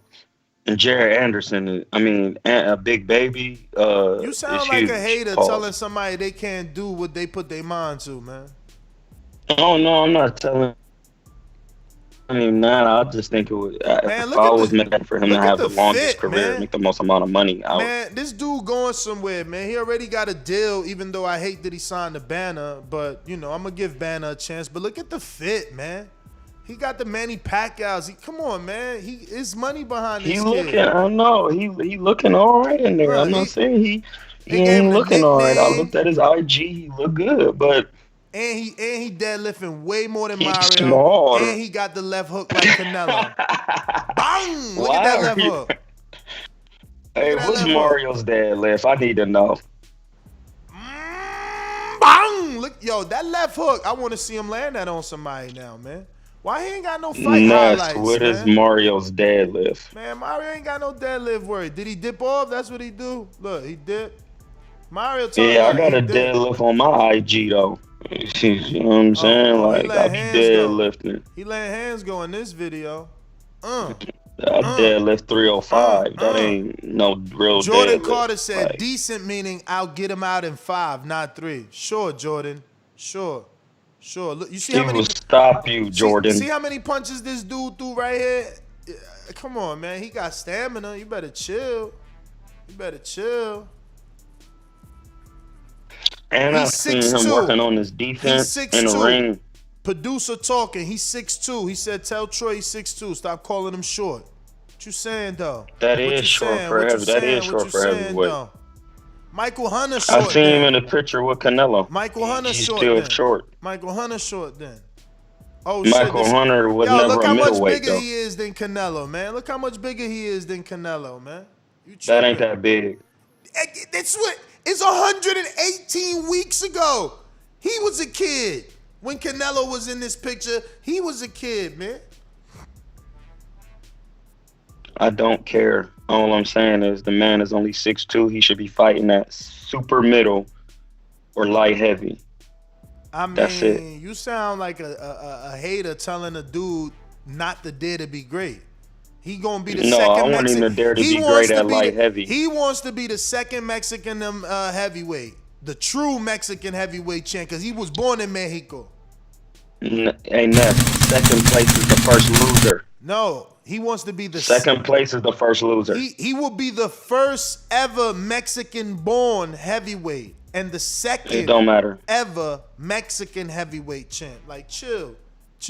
It's easier to accomplish that than to go be the greatest Mexican middleweight when we already got that in Canelo. You don't even know what. Yo, let me advise. No, let him do the you light train. heavyweight. Let me do the advising. You do the training. How about that? Cause you about to send my man, yo, go be a middleweight, and now you got to be greater than Canelo to make history. Nah, man, you see. Oh, what you niggas scared of Canelo now? Like, what's up? What Like, did I don't Gilberto care. do? Was Canelo in there? But what did Gilberto do? He moved up. And Because Canelo he knew. moved up. No. Gilberto moved out of middleweight because he knew it's like, yo, I'm never gonna be as great as this dude. I'll never accomplish what he's. Hey, that's Let his me fault. go be That's great his at fault. You shouldn't have got out of 175. there. Next. Look at this. Shouldn't have got out of there. What you know about that, Troy? Oh, hold on. I ain't even share it. Hold on. Let me show you this. Here we go.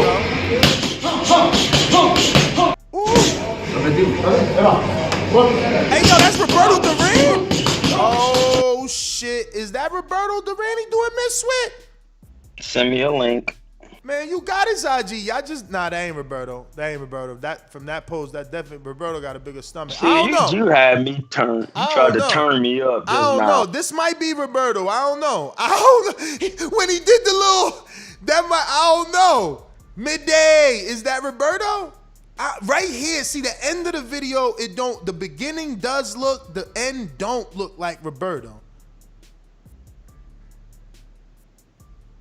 But I'm dialed in, man. Where is it on his IG? I want to see it. December 2018. He doing it's live right now in the chat. Is that Roberto? I let y'all see it a million times. It looked like, they calling him beast mode. El Huracan Jr. Who's this? Huracan Jr. Come on, you private, bro. Come on. What else we got, man? What else we got? Look at the Mexican fit early in his career. Gutierrez. No, that says Guerreros. Okay. World Boxing Series. Oh, so we got to find out what happened, man. Let me see something. We got to find out what happened. 2018, he was fighting. So that's when he came back, though. But that's that's when he came back.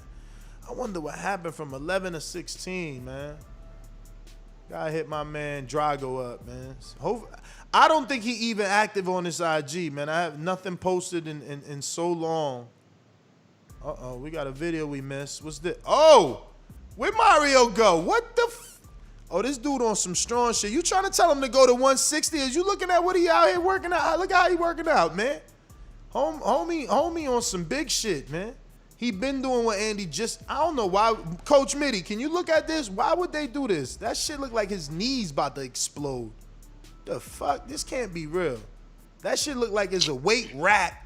And What's he doing? I can't see yet. Bro, this look like it's a weight rack and he trying to show off for the girls in the gym. This don't look like you supposed to be doing. It look like his knees about to explode, man. I promise you. What video are you watching? I'm looking at all of that. Bro, I'm telling you, like, this man got private access. Keep watching to, the live feed. Keep watching the live feed and you only be 15 seconds behind. But I promise you, I played it enough that when you see it, you gonna say the same shit. He even had a stop. Look like his feet. His knees about to explode. He tripping right now. Look, he taking baby steps the second. He had to cut the video because after he stopped, you know what I'm saying? After he stopped, he tried to go again and his legs you talking when he was carrying a sled? That ain't no sled, man. This motherfucker tripping. That's a rack, man. Mario, what is this? Yeah, the rack. You carrying that rack. I don't know. It still doesn't they better check his knees. Hey, bro. They better check his knees. I'm telling you, man. Check his knees? Bruh, you seen how his knees buckled after he dropped that shit the first time? He didn't even make it all the way. Yo, I'm about to watch it. Oh, I see what you're talking about. Isaac Drago movement. Yeah, those. We got sparring, y'all. See, y'all want to rush me, man. We got. Oh, he just got hit with a big. Oh shit. They use. Oh my god. Hey, yo, he on that Canelo shit. You seen how he used the left hook 3 times? I mean, he turned it from uppercut to double left hook. The left hand. Okay. And he rocked. I mean, I ain't gonna front. The dude definitely looked like a 60-pounder. He wildin' sparring this little 60-pounder, but he shouldn't have got in there though. Fuck that. No, God! Did you see that right hand? That's when I said.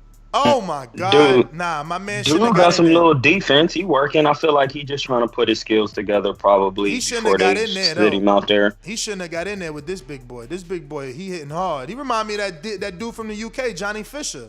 Oh, that uppercut is nasty though. I gotta see this dude. Yo, so he's getting a debut. He's coming back April 3rd. He's on a Banner Promotions card. We found sparring, y'all. I told y'all, man. Told y'all. He got some sparring. He got some sparring on there. I was looking at it. He was working on his D. He was doing some decent work. Got another double M bag here. Let's see how this go. Okay. They got him in there sparring a heavyweight. Okay. Or a bigger guy. Okay. Yeah, yo, I like his movement, man. He on his Canelo and Andy shit, man. He inspired, man. Alistando todo para el próximo compromiso. Let me see. At least come in at 75, man. Oh, this don't. Damn, he was with a promoter. Don't even exist no more. That shit don't even exist no more. Ooh. Sheesh. What about this? That's what probably happened. He probably in between deals. Okay, here he record labels. Here he go. They got 300 followers. Let's see if we find tape of him here. Okay, nothing. When the last time they posted? Damn, 19. They tripping, man. We out of here. We on a hunt, man. We trying to find out what's next. Heavyweight boxer. Who's this? That don't exist. Damn. Boxeo Mexicano. Okay. That ain't help at all. And Box Nation, he wildin'. All right, he trying, man. He trying. We gonna see. He just got signed a Banner. I'm not happy about that, but let's see if Banner. We ain't see this one. Aqua bag work. Let's see. It's that left hook, man. They better watch out. They better watch out for his left hook and that left uppercut. He ain't playing. He Canelo influence. I'm telling you. You see it. He's in everybody. Mexicans and Puerto Ricans, it's like like you gotta learn that punch or you ain't official. Like you ain't allowed to be Mexican or Puerto Rican without a left hook and shit. I feel like every boxer, whatever their front hand is, you gotta have that hook. Cause Roy had a hook. I mean, every fighter I could think of knew how to slang that hook and triple up that hook. That's something that's boxing 1-on-1. No, that front hand, keep that right hand open. I hear you, but isn't that what they known for? like Mexicans and Puerto Ricans is left hook. That's what they known for. No, I mean, most definitely. I feel like them Puerto Ricans can fight like any type of way though, because you got a couple different Puerto Ricans that fight different. You got some that box, some that kind of.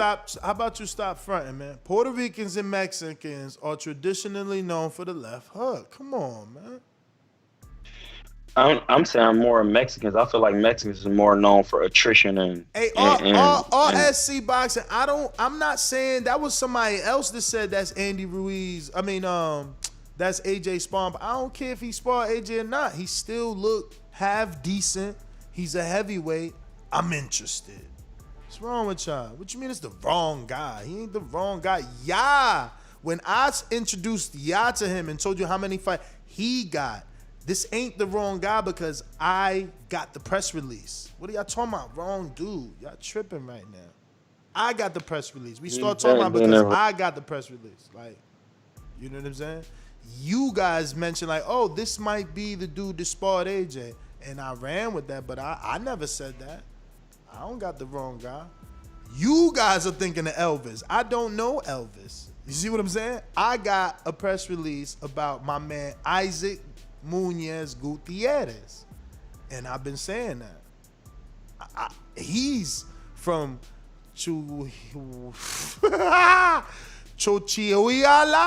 Gozga, Mexico. All right, not your man's. Hey, send me that name. I want to see that. Send me that in the chat. The spelling of it.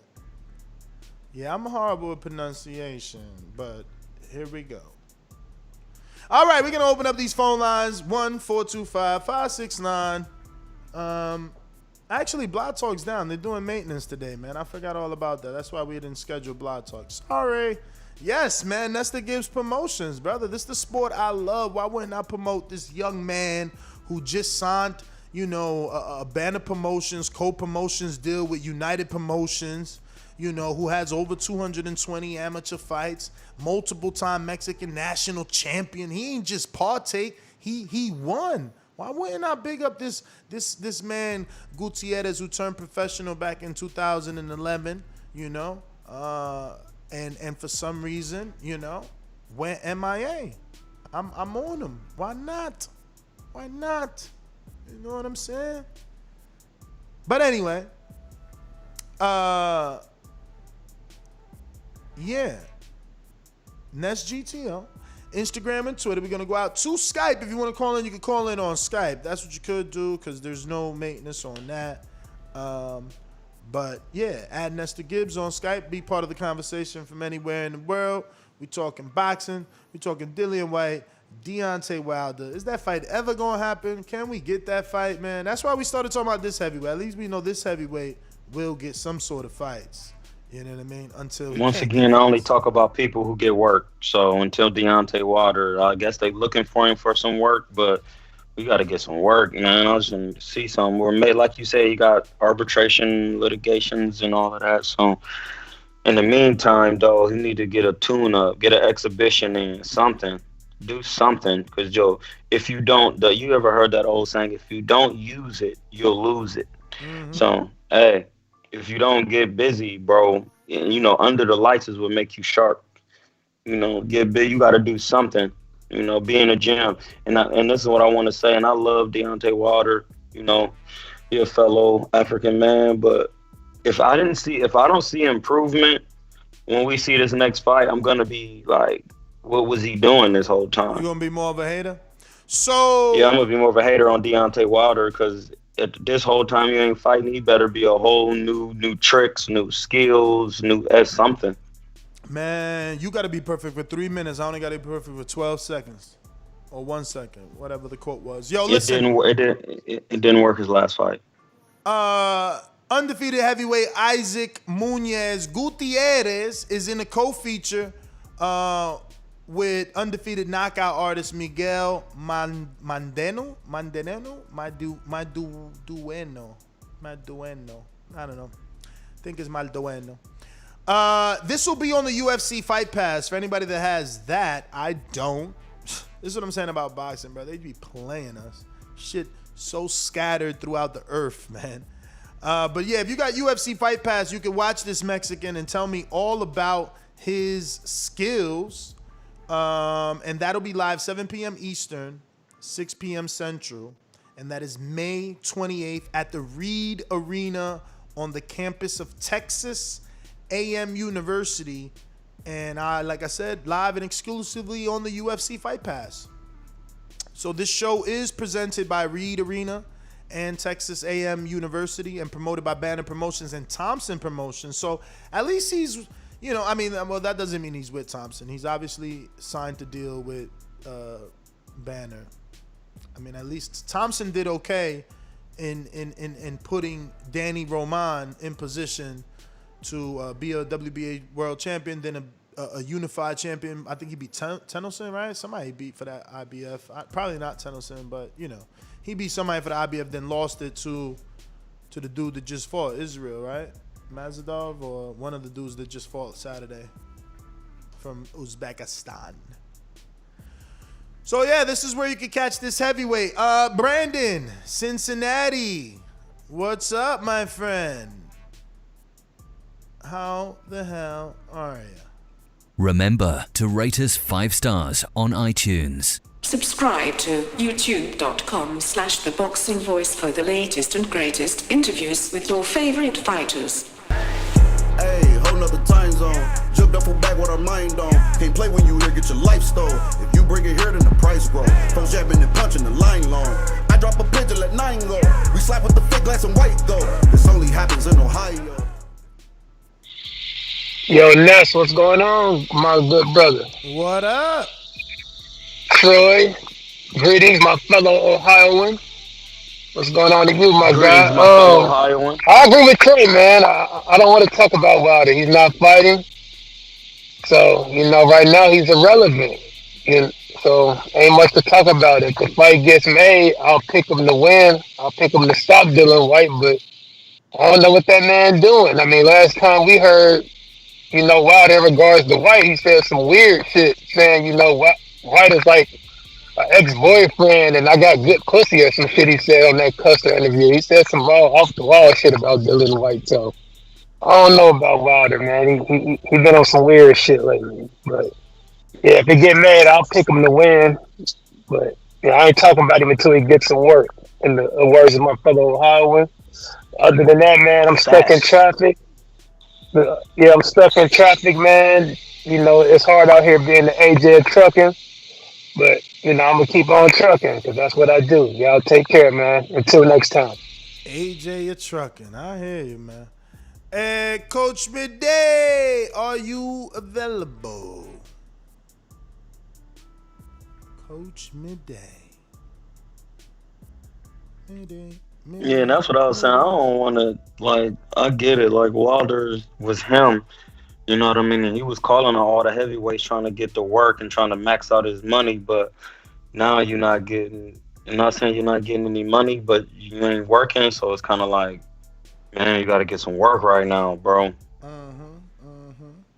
Well, looks like Mitty is just listening, and that is all our callers. We're going to wrap it up, and we'll probably be back later on today. Don't forget, we got Kevin Cunningham Thursday evening at 7:30 p.m. We'll be talking Jason Rosario versus Erickson Lubin, which is obviously a damn good fight. One guy, former unified champion, and the other guy, red hot contender, former title challenger. Very interesting matchup, especially when Lubin could have chose to wait, right? I mean, obviously it'd be a long wait because Charlo, is busy and probably unifying with Castaño in July, from what I'm told. That fight is definitely happening. Definitely. Yeah, I want to see that. That's gonna be a good fight with Lubin and Rosario. Because I feel like both of them had problems making that weight. You know what I mean? Because whatchamacallit got hurt a little bit by Terrell in his last fight, and then Rosario took that body shot and was convulsing. I felt like that was a weight issue because Rosario pretty big at 154, and I've seen Lubin in person. He ain't that small neither, bro. Like he's pretty big. Lubin is huge, but I wonder, like, is that gonna be the game plan? Like, go for his body now that we seen him, you know. Most definitely. Like nobody ever acted like that to a body shot, so it's just like, is that the new, you know what I mean? Is that the new? Yeah, I mean, yeah, especially. Plan of I mean, attack that's for them and shit. Like, most definitely, because when you cut in weight and you don't cut weight the right way, your whole body is in a detrimental state. Like you ain't got that much brain, the fluid on your brain, and fluid on your second brain, or your first brain actually. If you ain't got no fluid in here, and it's not gonna be no fluid in here. So you gotta make sure. So if somebody hit you in the body, the same reason why you get hit in the head and convulsed, if somebody hit your other brain, you know, you're gonna convulse too. So you gotta really think about that. And that weight cut. Usually when I watch boxing, the weight divisions where you gotta cut weight, I started noticing like a trend. Like a fighter would be looking good all of his fights, and then he'll get to a certain point where I feel like he's starting to outgrow the weight, and then he'll look sluggish or bad one fight. He might pull it out, and then I'll start seeing, well, he ain't cutting the weight right. You know what I mean? And it's that's detrimental. You know, that's detrimental. have you have you seen Ebane Biggs or Briggs? Is it Biggs or Briggs? I don't think I've seen cousin. What weight he at? Heavyweight too? Nah, it's a female. So you're not plugged into the fight with her and Shannon Courtney? No, but I watch it though, cause I'm but my females, my female boxers, I like Serrano. It's Bridges, Ebane Bridges. So she's Bridges. fighting Shannon Courtney Saturday, I believe, right? On the Conor Ben card. Oh, Mario jumped back. Yeah, she's fighting Shannon Courtney on the Conor Ben card. And yeah, man, that's a very interesting fight, man. She gets that opportunity to kind of show that she's more than a pretty face and a thin waist, wearing some lace lingerie, right? Because that's her thing. Like, she's making it a thing. Like, let me pull up this Instagram clip that Matchroom posted. You on Saturday night, the baby face assassin, and I'll show you exactly how serious I take my training and how much my lingerie shopping has prepared me for our battle on Saturday night. I hope you're ready, because I'm fucking ready. Shannon Courtney, I will see you on Saturday night, the baby face assassin, and I'll show you exactly how serious I take my training and how much my lingerie shopping has prepared me for our battle on Saturday night. I hope you're ready, because I'm fucking ready. Shannon Courtney. Yo, and look at the HH Diva. That's what I'm saying. You know, women's boxing is so much different from men's boxing. Even though they don't get paid or the same amount of publicity, they definitely supporting each other, man. HH Diva all in the comment section saying, yep. Go. I don't know what the AWF stands for. I guess awesome as fuck, or no? What could it be? What does it say? Awesome as fuck. Okay. Yeah, so yeah. So this girl, right? The reason I'm tuned in is because she gets the opportunity to kind of kill that stigma, right? Like, oh, she's just a pretty face. She made it here because that's what Shannon Courtney is saying. Like, you know, people only know her because of her lingerie. She wears lingerie for the weigh-in. She's selling her sex appeal and whatever. But she actually goes by the name Blonde Bomber. She believes she has power. Yeah, she's gotten a lot. Yeah, and they say attention. AWF stands for off. That makes no sense. Wait, AWF? Yeah. Stands for I thought off? you said AAF. Or wait. Yeah, I thought you said AAF. No, AWF. AWF. But yeah, man, she Awful. goes as the blonde bomber, and you know, I want to see, does she really have power? Is she just more than a pretty face with, you know, a pretty face? Well, she's like I was saying. And they're saying Throw in the her chat. name is pronounced Ebony, even though it's spelled different. You know, I guess the parents were creative. Yeah, Ebony Bridges. Yeah. She also But brought I in. always She forget. also brought in, you know, Callie. I seen this a while ago. Former world champion. And she came to Philly, so she came to get that work. Like, she went from Australia to Philly to get ready for this. And then she's going back to wherever the hell this fight is happening with Conor Ben, right? So, like, she took this shit real serious, man. Yeah. Yeah, man. This is her right here getting some work and being taught by former world champ Kylie Reese, you know, one of the first females to do it. And yeah, you know, I don't know much about Shannon Courtney. I watched maybe 2 of her fights. You know, I just don't, you know, she doesn't draw you in the way that Ebony does. So maybe that's Courtney's problem, you know what I mean? Maybe she needs to do something, or maybe she could just fight, right? Like, if she could beat the pretty face and show everybody, look, I don't need to be in lingerie to get popular. I'm just a fighter. Or So yeah, they both no, got I something agree. to prove. They both definitely got something to prove here. But They both do have something to prove, natural, but there's something on the line for Bridges, I think, more in the sense that she has a lot of momentum coming in.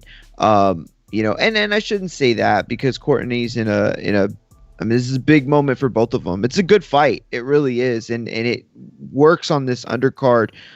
You know, Conor Ben and Vargas is a good fight. Conor Ben continues to, you know, take that tough road. And Savannah Marshall being on the card as well. So, you know, should be good. Bridges is on the video game too. She got announced. yeah, no, a lot of females got it now. That's what I'm saying. She's Yeah. we interviewed her not too long ago. She's made the biggest splash in female boxing in the shortest amount of time than any other person Yeah. I know. You know, For sure. And we interviewed But there her. were a lot of people that were in her corner though. We interviewed her. She has a very strange story. Like, you know, she sells socks. Like, people buy I remember, yeah. people buy her socks online, you know what I'm saying? Like, that's how much they're into how she looks. Yeah, I remember. So this is her in Philly right here getting work with all these females, you know. So she came to the hood, man, to get right. She's playing no games. I love it. And she's you know, no hair on her tongue, you know what I mean? Swears. I love that. You know, I hate that old, you know, extra pretty shit. Nah, I like a girl that can swear I've seen every her. now and then. I seen her. She all right. She here he go, man. Look at the body She attack. alright. Look at I the need to body see it. attack, No, champ. listen. Look at the I body get it. attack. I need to see it. The straight right is Oh, my serious, bad, but Kels. I put her box rec in there, but right? the 50 left hooks to the body. It's Let's good. I see. seen it. I put Troy asked for her thing, and I put her box rec, so he hasn't seen her. I put the IG too. No, I seen her. I went on YouTube. This Oh, was okay. Shannon Courtney, man. This was Shannon Courtney got tight at. Because she's like, oh, she wears lingerie to her. You know, people only know her because of how she dressed. So it's like, yo, sex sells. Like, you know, what's wrong with that? You know what I'm saying? Oscar got into the game because he was one of the few people bringing women into the stands. So it's like, you know what I'm saying? I know what you're saying. There you go. So let's see, though. Again, it's better that you could fight and that you pretty. You know what I'm saying? Because that's going to take you to the top. And she's on a good card, man. She's on a good card. Savannah Marshall's also fighting on this card. Yup. So, you know, decent little I mentioned that. April 10th fight this Saturday going down. It's going down. Going down. Who's this coach? Why he look like he could be like... It's from- 3 cards this weekend. Hey, what weight she fight at? What weight does she fight at? She's it's for the bantamweight female the WBA. I said female.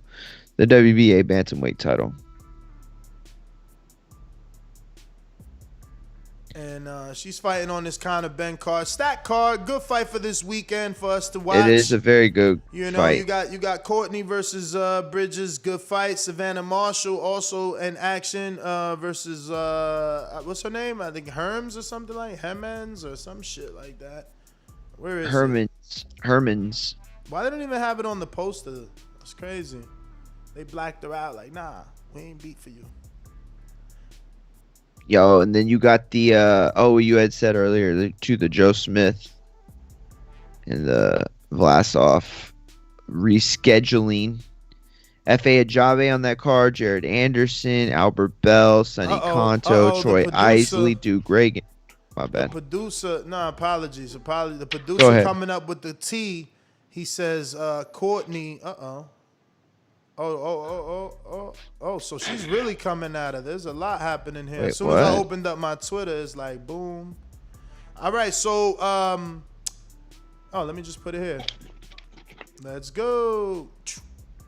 This is the gossip this happening right now for this fight. When did this take place? 17 hours ago. So remember, the blonde bomber is Ebony Bridges, and she's the one being accused of using her sex appeal to get popular by Shannon Courtney, and looks like the blonde bomber has done her own research and screenshotted a few sexy pictures of Shannon Courtney, and her caption says, maybe not lingerie, but I wonder what sexy look she's going for in these posts. And 70% of her pouty posts, low-cut tops on Insta with lame captions pretending she ain't trying to be hot. Laugh out loud. Stop being a hypocrite.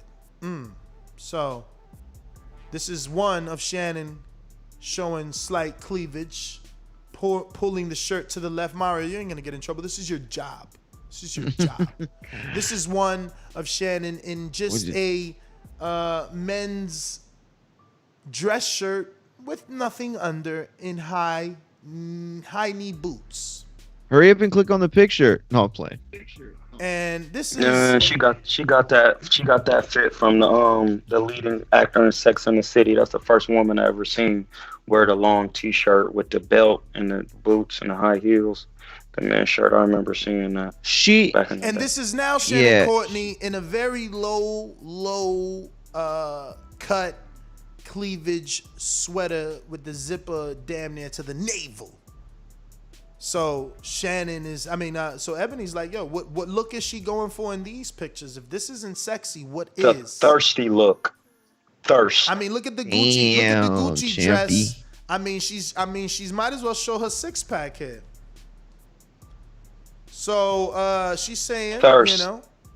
Look, she says this caption is my fave, coming from someone who seems to be the most judgmental. I know, especially if you've seen her old tweets. Ruin the 504. The act, Shanny. Cringe. People will judge you no matter what, so you might as well do what's best for you. So Ebony's mad at that specific caption because you judging. That's how Ebony's taking. Like, hold up, how you gonna put something about judging when you the one out here judging? I get it. You the one out here judging. So damn, she got 35,000 followers on Instagram too. She out here doing her numbers, man. We don't even follow her. Is this my? Oh yeah, I'm gonna follow. I'm my bad, Shannon. That ain't Shannon. My bad. That's been following her before she came on the show, showing that love. Yo, she has like that very influent. She has that like influencer vibe. Like, I don't know. I think she's marketable. Like, it's not just Shannon? Sex sell thing. Damn, it's like she's a plus 400 underdog. They got her losing. I guess she is just a pretty face. Too much thirst out there. Damn, I didn't think Shannon was that much of a favorite. What's her amateur background, Rob? What the hell? How good is Shannon? Listen, anytime you out there trying to show, Ebony look like she could punch. She do look like she could yeah, punch. she could punch, but you gotta deliver the shots. Nah, she look like she could deliver. Bridges is, you know, she definitely should be the underdog in this. I mean, you know, she's the new kid on the block in a sense, and you know, she wants to show that she can, you know, hang on the big stage. So I get that, but you said what was it, 4 to 1? Or you said she was a plus 400? It's in his pre-pro. Minus pre-pro. Yeah, man. Like she looked like she got the skill, but the fighters I watch, they don't be doing all that to sell. Like Serrano, Ava Knight, back in the, you know, she do MMA now. Raquel Miller, you know, like they get work. Like sometimes I feel like when you get a little gimmicky, don't get me wrong, all the cussing and that makes for a good fight, but you got to be able to fight. Definitely. Yo, this is gonna be a good card. She might be able to scrap though. She might be able to scrap. You just never know with boxing. She might get in there and land that shot, and then, you know, old girl could be in there drunk, stanky legging. Well, fellas, nah, that's right. GTO, Instagram, and Twitter. Let's skedaddle. All right, get him out of here, Mario. Tell him where you at at, Mario baby. Mookie on Twitter, at Mario Mookie on Instagram. We about to hit the gym. Oh yeah, I'm about to hit the gym today. I'm in San Diego. Follow me at Killatainment on Instagram. I need y'all to do that ASAP. Then I need y'all to go to the YouTube and go to Troy Killatainment King and subscribe immediately. Then I need you to go to Twitter and follow me at Killatainment. Bottle rap and bars. This is what I'm about. So don't get your head boxed off. One yourself. Peace.